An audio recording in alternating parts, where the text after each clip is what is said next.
நேயர்களுக்கு வணக்கம் சார். வணக்கம் சார். வணக்கம் ராம். 3 சட்டங்களுக்கு எதிராக இன்றைக்கு திமுக வழக்கறிஞர்கள் அணியினர் போராட்டம் நடத்திக்கிட்டு இருக்கிறாங்க. இந்த போராட்டத்திற்கு இன்னும் அரசியல் தலைவர்களும் நிறைய பேர் கருத்து சொல்லியிருக்காங்க. இந்த சட்டங்களை கொண்டு வரும்போது பல்வேறு சர்ச்சைகள் வந்தது. நாடாளுமன்றத்தில் எம்பிக்கள் சஸ்பெண்ட் செய்யப்பட்டாங்க அப்படிங்கிறதெல்லாம் தாண்டி இந்த சட்டம் ஒரு காலனி ஆதிக்க மனப்பான்மையில் இருக்கிறது. அதனால தான் இப்படி ஒரு சட்டத்தை நாங்கள் கொண்டு வந்திருக்கோம்னு பாஜக சொல்லியிருக்காங்க. முதல்ல இந்த சட்டங்களை குறித்து உங்களுடைய பார்வை என்ன சார்? 3 சட்டங்களும் ஜூலை 1ஆம் தேதியிலிருந்து நடைமுறைக்கு வந்தாச்சு. இது ஜூலை 1ஆம் தேதியிலிருந்து நடைமுறைக்கு வரும் என்று ரொம்ப காலத்துக்கு முன்னாலே சொல்லிட்டாங்க. நிறைய நாடாளுமன்றத்தில் நிறைவேற்றப்பட்டு குடியரசுத் தலைவர் ஒப்புதல் கொடுக்கப்பட்டு இருக்கக்கூடிய சூழல்லையே அவங்க சொல்லிட்டாங்க. எதிர்ப்புகள் அப்போ எல்லாம் அடையாள எதிர்ப்புகளாக இருந்தது. தமிழ்நாடு முதலமைச்சருடைய எதிர்ப்பு இருந்தது, பெயர் தொடர்பாக. அதற்கு பிறகு உள்ளடக்கம் தொடர்பாக சில கபில் சிபல் மாதிரி சில வழக்கறிஞர்கள் அதை முன் வச்சு பேசினாங்க. மற்றபடி பெரிய அளவுல வலிமையான எதிர்ப்புகள் எதுவும் இல்லாத சூழலாகவே இருந்தது. இப்ப ஜூலை 1ஆம் தேதிக்கு கொஞ்சம் முன்னால இருந்துதான் மீண்டும் அது ஒரு பேசு பொருளாக மாறி இருக்குது. ஆளும் தரப்புல ஒரே ஒரு காரணம் முழுக்க முழுக்க சொல்றாங்க, அது டீகாலனைசேஷன் அப்படின்னு சொல்றாங்க. ஆனா இதுல காலனிய தன்மையை நீக்குவதற்கான நடைமுறை எதுவுமே இந்த 3 சட்டங்களுக்குள்ளேயும் கொண்டு வரல. இந்திய தண்டனை சட்டம் அப்படின்னு இருந்தத ஒரு சான்ஸ்கிரிட்டைஸ்டு பெயர்ல வச்சிருக்கிறாங்க. அதே மாதிரி மற்ற 2 சட்டங்களையும், கிரிமினல் ப்ரொசீஜர் கோடையும் ஒரு சான்ஸ்கிரிட்டைஸ்டு பெயர்ல வச்சிருக்கிறாங்க. இந்தியன் எவிடன்ஸ் ஆக்டையும் ஒரு ஹிந்தி பெயர்ல, சமஸ்கிருதமயமான ஹிந்தி பெயர்ல முன் வச்சிருக்கிறாங்க. அவ்வளவுதான். இதுல அந்த பெயர்கள் மாற்றத்துல இங்கிலீஷுக்கு பதிலாக ஹிந்தியோ சமஸ்கிருதமோ இரண்டும் கலந்தோ இருக்குங்கிற ஒன்றை தவிர காலனிய தன்மையை சட்டத்தின் உட்பொருளிலிருந்து நீக்கியதாக எதுவுமே இல்லை. ஏன்னா இந்தியன் பீனல் கோடை எழுதினது மெக்காலே. அந்த மெக்காலேயினுடைய 90% சொற்களையும் சட்டங்களையும் அப்படியே இங்கேயும் எடுத்து சேர்த்திருக்கிறார்கள். அதே வரிசையில் அதே எண்கள்ல இல்லாம வேறு விதமாக சேர்த்திருக்கிறார்கள். இது கல்லறையிலிருந்து அவர்களை மீண்டும் தோண்டி எடுத்து அவர்களுக்கு நன்றி செலுத்துவது, அஞ்சலி செலுத்துவது, மற்றபடி காலனிய நீக்கம் இதுல எதுவுமே இல்லை அப்படின்னு முன்னாள் நிதியமைச்சர் சிதம்பரம் ஒரு நேர்காணல்ல சொல்லி இருக்கிறாரு. இப்போ பழைய சட்டங்களே தான் திரும்பவும் அப்படியே தான் இருக்கு, பெயர் மாற்றம் மட்டும்தான் இருக்கு அப்படின்னு சொல்ல வரீங்க? அதாவது பெயர் மாற்றம் இருக்கு. பழைய சட்டங்கள்ல 90 முதல் 95% சட்டங்கள் இந்தியன் பீனல் கோடுல இருந்து அப்படியே புதிய பெயர்ல இருக்கக்கூடிய சட்டத்துக்கு மாறி இருக்கு. சில மாற்றங்கள், புதிய சேர்க்கைகள் இருக்குங்கிறது உண்மைதான். அதுல பல சர்ச்சைகளும் இருக்கு அப்படின்றத கட்சிகள் முன்வைக்கிறாங்க, வழக்கறிஞர்கள் முன்வைக்கிறாங்க. மீதி 2 சட்டங்களும் 95% அப்படியே காப்பி பேஸ்ட் தான் இருக்கு அப்படின்னு சிதம்பரம் மாதிரியான பழுத்த அனுபவம் உள்ள வழக்கறிஞர் சொல்றாரு, முன்னாள் நிதியமைச்சர் சொல்றாரு. இதுல 2 கேள்வி வருது சார். ஒண்ணு அப்போ காலனி தன்மை அப்படின்னு இவங்க எதை குறிப்பிட்டு இப்படி ஒரு மாற்றத்திற்கு வந்திருக்காங்க அப்படிங்கிறது ஒண்ணு. இன்னொன்னு, பழைய சட்டங்கள் அப்படியே திரும்பவும் வந்திருக்கு அப்படின்னா, கிட்டத்தட்ட 90லேருந்து 95% வரைக்கும் வந்திருக்கு அப்படின்னா, இதை எதிர்க்க வேண்டிய கட்டாயம் எங்க எழுது அப்படிங்கிற கேள்வியும் வருது. இல்ல, எதிர்க்க வேண்டிய கட்டாயம் ஏன் வருது அப்படிங்கிறதுக்கான காரணம் பார்க்கலாம். ஆனா இதுல காலனிய தன்மை நீக்கிடுச்சுன்னு ஏன் சொல்றாங்க அப்படின்றது முக்கியமான கேள்விதான். அவங்க இந்தியாவில, விடுதலை பெற்ற இந்தியாவில சட்டங்களாக நாம் வரித்து கொண்டவை எல்லாம் ஆங்கிலேயர்களிடமிருந்து எடுத்துக்கொண்டவை அப்படின்னு ஒரு பொதுவான ஸ்டேட்மெண்ட் இருக்குல்ல, அந்த ஸ்டேட்மெண்ட் காலனிய தன்மை கொண்டது, காலனியை அடியொற்றி இந்திய அரசு வந்திருக்குதுன்னு ஒரு பிம்பத்தை கொடுக்குதுன்னு இவங்க நினைக்கிறாங்க. அதனால அதுல உள்ளதை அப்படியே காப்பி பேஸ்ட் பண்ணி ஒரு ஹிந்தி பெயர்ல, இந்திய பெயர்ல, பாரதிய பெயர்ல ஒரு சட்டத்தை கொண்டு வந்துட்டு அதுக்குள்ள இதையே போட்டா அது மேல என்ன இருக்கோ அதுதானே முக்கியம் அப்படின்னு மக்கள் ஏற்றுக்கொள்வார்கள்னு இவங்க ஒரு நம்பிக்கையில டீகாலனைசேஷன் அப்படின்னு சொல்றாங்க. காலனியை நீக்கத்துக்காக தான் இதை செய்யறோம் அப்படின்னு சொல்றாங்க. அது தவிர இவ சிறப்பு சட்டங்கள்னு சில இருக்குல்ல, யுஏபிஏ மாதிரி ஆர்கனைஸ்டு கிரைமுக்கு எதிராக உண்டான சட்டங்கள். இப்ப அதே சட்டங்களை திரும்ப இந்த ஜெனரல் கேட்டகரிக்குள்ள ஐபிசிக்குள்ள கொண்டு வருவதற்கு தேவை இருக்கா? அப்படி கொண்டு வருவதனுடைய நோக்கம் என்ன அப்படின்னு இந்த அதை படித்தவர்கள் கேட்கிறாங்க. தேர்தல் குற்றங்கள், எலக்டோரல் மால் பிராக்டிசஸ் அல்லது எலக்டோரல் கிரைம்ஸ், இது தொடர்பாக ஒரு தண்டனையும் ப்ரொசீஜர்ஸும் மக்கள் பிரதிநிதித்துவ சட்டத்துல இருக்கு. ரெப்ரசன்டேஷன் ஆஃப் பீப்புள்ஸ் ஆக்ட்ல தெளிவாக இருக்கு. அதற்கென்று ஒரு சிறப்பான ஒரு சட்டத்தை உருவாக்கி அந்த குற்றங்களை எல்லாம் கவர் பண்ணதுக்கு பிறகு அதே குற்றங்களை, தேர்தல் தொடர்பான குற்றங்களை பொதுவான தன்மைக்குள்ளேயும் கொண்டு வர வேண்டிய தேவை என்ன? அந்த குற்றங்களுக்காக ஒருவேளை விசாரணை நடக்கும் போது நீதிமன்றம் அந்த சிறப்பான சட்டத்தை கருத்தில் கொள்ளுமா, இல்லை இந்த பொது சட்டத்தை கருத்தில் கொள்ளுமா?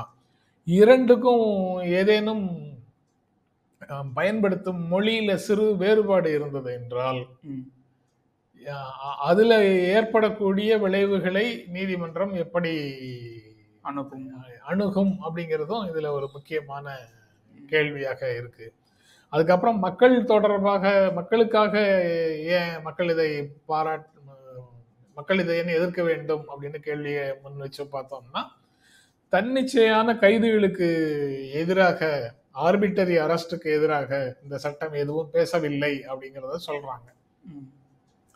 இப்போ பிஎம்எல்ஏல 45 பிரிவு கைது அப்படின்னு எல்லாம் இருந்தாலும் கூட உச்சநீதிமன்றம் என்ன சொல்லுது? கைது செய்வதற்கான அதிகாரம் இருக்கு என்பதாலேயே, ஒரு சட்டப்பிரிவுல கைது செய்வதற்கான அதிகாரம் காவல்துறைக்கு இருக்கு என்பதாலேயே அந்த கைதுகள் அவசியம் என்று ஏற்றுக்கொள்ள வேண்டிய அவசியம் இல்லை அப்படின்னு உச்சநீதிமன்றம் சொல்லுது.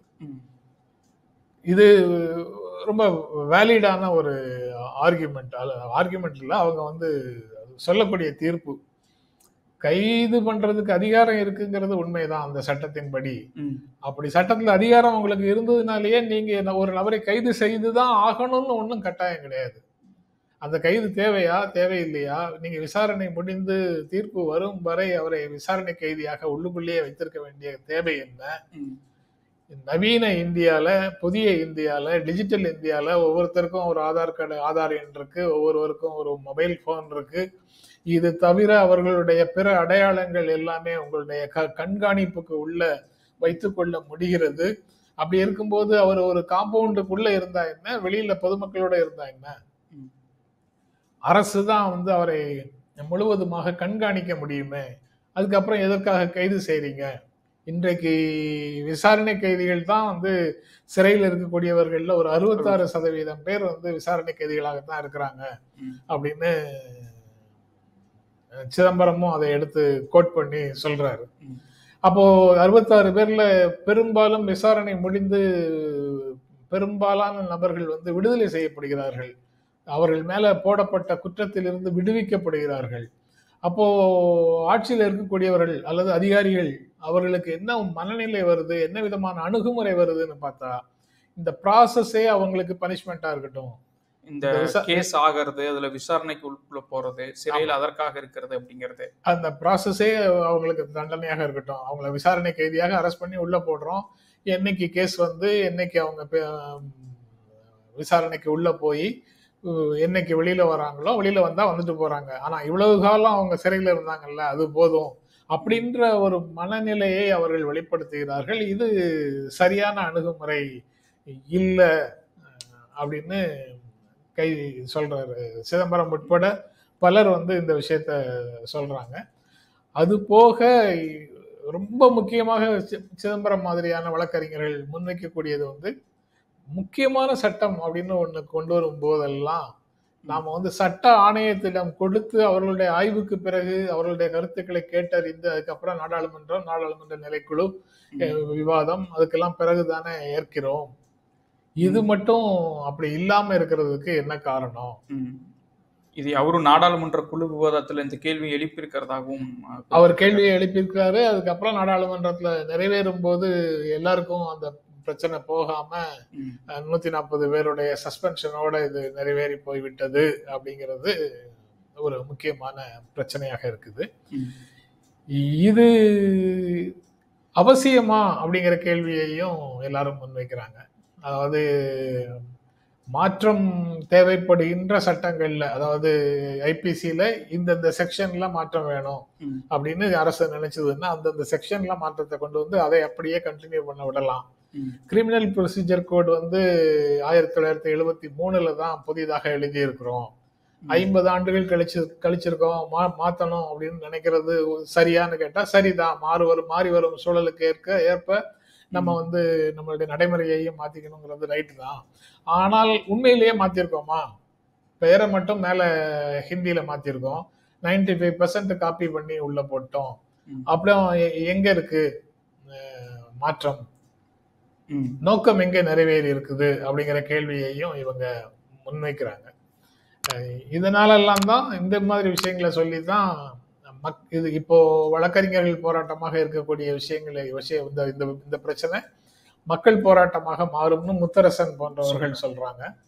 இந்த திமுக இடத்துல தான் சார் ஒரு கேள்வி வருது. இப்போ 90-95% சட்டங்கள் அப்படியே திரும்பவும் இதுல தான் வந்திருக்கு.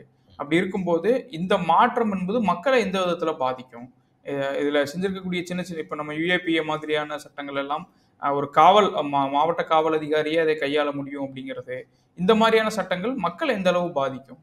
ஏற்கனவே இந்த 75 ஆண்டுகளாக நடைமுறையில் இருந்த விடுதலை பெற்ற இந்தியால நம்ம நீதித்துறைக்குள்ள இருந்த ஐபிசி போன்ற சட்டங்கள் இவ்வளவு கால அனுபவத்துல இந்த கைது வந்து எவ்வளவு தூரம் தவிர்க்கப்பட வேண்டுமோ அது தவிர்க்கப்படலாம் அப்படிங்கிற கான்செப்டுக்குள்ள நிறைய கொண்டு வந்து சேர்த்திருக்கிறாங்க. அதையும் மீறி தான் நிறைய பேர் உள்ள இருக்காங்கன்னு வச்சுக்கோங்க. எப்போ போனாலும் பெயில் வந்து நார்மல் நாம், ஜெயில் வந்து எக்ஸப்ஷனல் நாம். விதிவிலக்காகத்தான் ஜெயில் போடணும், மற்றபடி பெயில் கொடுக்கறது தான் கரெக்டுன்னு உச்சநீதிமன்றத்தை பொறுத்த வரைக்கும் வலியுறுத்திக்கிட்டே இருக்கிறாங்க. இந்த 7 ஆண்டுகள் அல்லது அந்த பெரிய குற்றங்கள், இந்த மாதிரியான தண்டனை காலம் உள்ள பெரிய குற்றங்கள் தவிர மற்றபடி சாதாரணமான விஷயங்கள் எல்லாத்துக்கும் நீங்க பெயில் கொடுத்துடலாம் அப்படிங்கிறத உச்ச நீதிமன்றம் வலியுறுத்திக்கிட்டே இருக்கு. ஆனா நடைமுறையில என்ன பார்க்குறோம், டிஸ்ட்ரிக்ட் மேஜிஸ்ட்ரேட்ல இருந்து அதுக்கப்புறம் ஹைகோர்ட்ல ஓரளவுக்கு இந்த ப்ராசஸ் ஆஃப் லாவே வந்து பனிஷ்மெண்டா இருக்கட்டும்ங்கிற மனநிலையில டக்குன்னு ஜுடிஷியல் கஸ்டடி போட்டுடுறாங்க, அதாவது சிறை காவல் போட்டுடுறாங்க, நீதிமன்ற காவல் போட்டு சிறையில் அனுப்பிடுறாங்க. அதுக்கப்புறம் அது விசாரணை கைதியாகவே அது கிட்டத்தட்ட நீண்டுகிட்டே போகுது. இந்த அணுகுமுறையும் இல்லாம ஒருவேளை இந்த புதிய சட்டங்களுக்குள்ள இருக்கக்கூடிய மாற்றங்கள்ல மக்கள் வந்து மிகவும் கடினமானது ஒரு சூழல்ல தங்களுக்கு மேல வரக்கூடிய புகார்களை எதிர்கொள்ள வேண்டியது இருக்கும் என்றால் அது ரொம்ப ரொம்ப கஷ்டமான விஷயமாக போயிடுங்கிறதுனால மக்கள் போராட்டமாக மாறும்னு முத்தரசன் போன்றவர்கள் சொல்றாங்க. அது போக அடிப்படையிலேயே பெயர் சம்பந்தமானதுலயும் இந்த பிரச்சனை இருக்குல்ல. இந்தியன் பீனல் கோடு என்ற பெயர்ல இருக்கக்கூடிய ஒரு சட்டத்துக்கு ஆங்கிலத்துல பெயர் இருக்கு, உள்ளுக்குள்ள கண்டென்ட்டும் ஆங்கிலத்துல இருக்கு அப்படின்னு வச்சுக்கலாம். இந்திய குற்றவியல் சட்டம், இந்திய தண்டனை சட்டம் அப்படின்னு ஒரு தமிழ்ல புக்கு, இதையே டிரான்ஸ்லேட் பண்ணி போட்டா இந்திய தண்டனை சட்டம்னு போடுறீங்க, உள்ளுக்குள்ள தமிழ்ல புக்கு இருக்கு. உள்ளுக்குள்ள இந்திய தண்டனை சட்டத்தினுடைய தமிழ் வெர்ஷன் அப்படியே உள்ளுக்குள்ள புத்தகமாக இருக்கும் போது நீங்க மலையாளத்துல வந்து இந்திய ஞாபகமா நியமம், இந்திய நியமம் அப்படின்னு மலையாளத்துல வந்து ஒரு பெயர் வச்சீங்கன்னா அது எப்படி பொருத்தமானதாக இருக்கும் அப்படிங்கிறது தான் அந்த பெயர்ல முதலமைச்சர் ஸ்டாலின் உட்பட பல்வேறு நபர்கள், பெங்கால், பஞ்சாபி, எல்லா இடங்கள்ல இருந்தும் வரக்கூடிய எதிர்ப்புகள் வந்து பெயர்ல இருந்து தொடங்குது. அந்த பெயர் தொடக்கத்துக்கு இதுதான் காரணம். அவங்க கோர்ட்ல சொல்லும் போதுமே இது இங்கிலீஷ் தான் அப்படிங்கிறாங்களே சார். ஐயோ, அது இன்னும் இன்னும் கொடுமையானதாக இருக்கு. அமித்ஷா வந்து ஒரு முறை ஒரு புக் ரிலீஸ் பண்ணும்போது ஆங்கில எழுத்துக்கள்ல அனாட்டமிங்கிறத வந்து இங்கிலீஷ்ல ஹிந்தியில அப்படியே அனாட்டமின்னு மாத்தி எழுதிட்டு இது ஹிந்தி மொழியில தான் இருக்குன்னு சொன்ன மாதிரி இப்போ சட்டங்களுக்கும் அப்படிதான் ஒரு நிலை வந்திருக்கு சார். ஆமா, அந்த பாரதிய சந்நிதா அப்படிங்கிறத BHARA அப்படின்னு தானே எழுதுறோம். அதனால இது இங்கிலீஷ்ல தான் இருக்கு அப்படின்னு ஒரு ஆர்கியூமெண்ட்டை நீதிமன்றத்தில் வைக்கிறாங்க. அதை யாரும் அவ்வளவு தூரம் சீரியஸாக எடுக்க மாட்டாங்க அப்படின்னு நினைக்கிறேன். Okay sir. அது போக அந்த செடிஷன்லாம் இருக்கு. இப்போ இன்னும் செடிஷனை நீக்கி ஐபிசியில் 124 ஏ வந்து புதிதாக எந்த வழக்குகளும் போடாமல் நிறுத்தி வைத்திருந்தது உச்சநீதிமன்றம். இது அப்படியே பெண்டிங்ல வச்சிருங்க, டிசைட் பண்ற வரைக்கும் அப்படின்னு சொல்லியிருந்தாங்க. இப்போ அது எல்லாம் புதிய சட்டத்துக்குள்ளேயும் அப்படியே இருக்கு. அதுக்கப்புறம் வேறு சில செக்ஷன் ஐபிசி 377 அதுல உண்டான, அதாவது இந்த இயற்கைக்கு மாறான பாலுறவு, அது தொடர்பாக இந்த எல்ஜிபிடி தொடர்பான சிக்கல்கள், அடல்ட்ரி தொடர்பான சிக்கல்கள், ஐபிசி 497 அதுல திருமணத்திற்கு மீறிய உறவு தொடர்பாக இருந்த சிக்கல்கள் அதை நல்லிஃபை பண்ணுச்சு. இப்போ அதுவும் இதுக்குள்ள சேர்க்கப்பட்டிருக்குதா இல்லையாங்கிறது தெரியல. இந்த மாதிரி காலத்திற்கு ஒவ்வாத சட்டங்கள்னு கடந்த காலத்துல உச்சநீதிமன்றம் நல்லிஃபை பண்ணுங்க செல்லாதுன்னு சொன்ன பல்வேறு சட்டங்கள் இப்ப புதிதாக இதற்குள் சேர்க்கப்பட்டிருக்கிறதா அப்படிங்கிறது தெரியல. அதை இன்னும் அந்த மாதிரி ஆஸ்பெக்ட்ல மனித உரிமை ஆணையர்களோ அல்லது சட்ட வல்லுநர்களோ இன்னும் கூடுதலாக பேசினாங்கன்னா அன்னைக்கு அதை பத்தி இன்னும் விரிவாக நம்மளால பேச முடியும். இன்றைக்கு திமுக உண்ணாவிரத போராட்டமும் முத்தரசன், ப. சிதம்பரம் போன்ற அரசியல் தலைவர்களுடைய கருத்துக்களும் இந்த அளவுக்கு தான் நம்மை பேச வைத்திருக்கின்றன. Yes sir.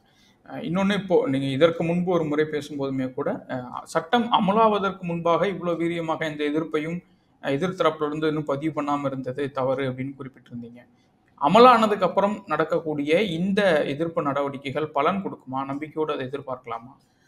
இல்லை, பலன் கொடுக்குங்கிற நம்பிக்கையில் தானே எதிர்ப்புகளை எடுக்கிறாங்க. அதாவது இது நோயாளி இறந்த பிறகு மருந்து வாங்கிட்டு வந்த உறவினர் போலன்னு இதற்கு விமர்சனம் செய்திருக்கிறேன், உண்மைதான். ஆனா 3 வேளாண் சட்டங்கள் வந்து நடைமுறைக்கு வந்ததற்கு பிறகுதானே விவசாயிகளுடைய வீரம் செறிந்த ஒரு போராட்டம் அரசாங்கத்தை அந்த சட்டங்களை திரும்ப பெற வச்சது. அதே மாதிரி இது போன்ற விஷயங்களும் நடக்காமலும் இருக்கலாம். அது எப்படி போகுது அப்படிங்கிறத பார்க்கணும். ஆனா நடக்குமா நடக்காதா அப்படின்னு யோசிச்சு சில விஷயங்களை செய்யணும்னு எதிர்பார்க்க முடியாது. எது சரியோ அந்த சரியான விஷயங்களை செய்ய தொடங்க வேண்டியதுதான் அரசியல் கட்சிகள். அது படிப்படியாக மக்களிடம் வேறுபடித்து வலிமையாக வளரும் போது ஒருவேளை அதையெல்லாம் கோரிக்கைகள் நிறைவேறும். அது நிறைவேறும் வரைக்கும் அந்த பிரச்சனையை மக்களிடத்துல கொண்டு செல்ல வேண்டிய பொறுப்பு சமூகத்துல இருக்கக்கூடிய செயல்பாட்டாளர்களுக்கு தானே இருக்கு. குறிப்பாக அரசியல் செயல்பாட்டாளர்களுக்கு தானே இருக்கு. அதை அவங்க செய்துதான் ஆகணும். Yes sir. மிக்க நன்றி சார். பல கருத்துக்களை பகிர்ந்துக்கிட்டீங்க. உங்களுடைய நேரத்திற்கு மிக்க நன்றி. நேயர்களுக்கும் நன்றி. நன்றி ராம்.